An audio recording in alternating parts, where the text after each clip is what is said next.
itong dulo ng Mindanao Avenue sa may Malinta. Mukhang makakadaan na yung 4 wheels. First time ko dito dumaan naka 4 wheels. Laging nakamotor. Tingnan natin yung bukas na siya. May maraming dumadaan. Ang bukas na to. General Luis na ang bagsak natin ito, no?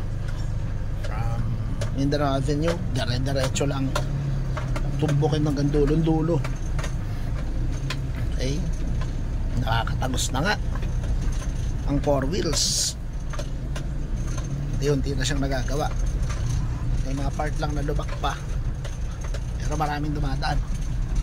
Sabihin, tagos na. Nice one.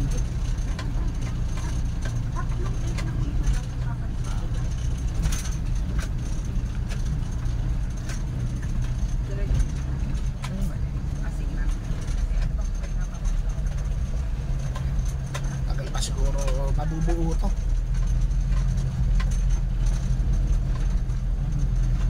Zigzag may daan ng 4 wheels. Palipat-lipat ng lane. Sunda lang natin sila.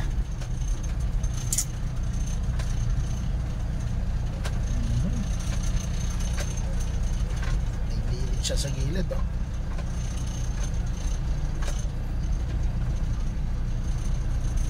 Okay. Tapos na, oh.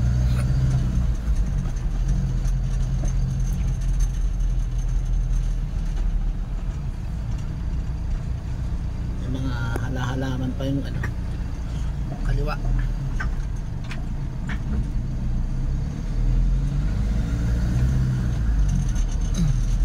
Pag nagawa to, wow, wag na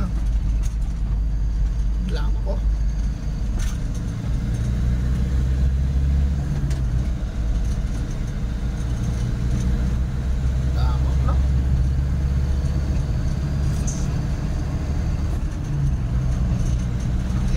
Banda rito, medyo lilit lang ng konti. Lilit lang siya ng konti.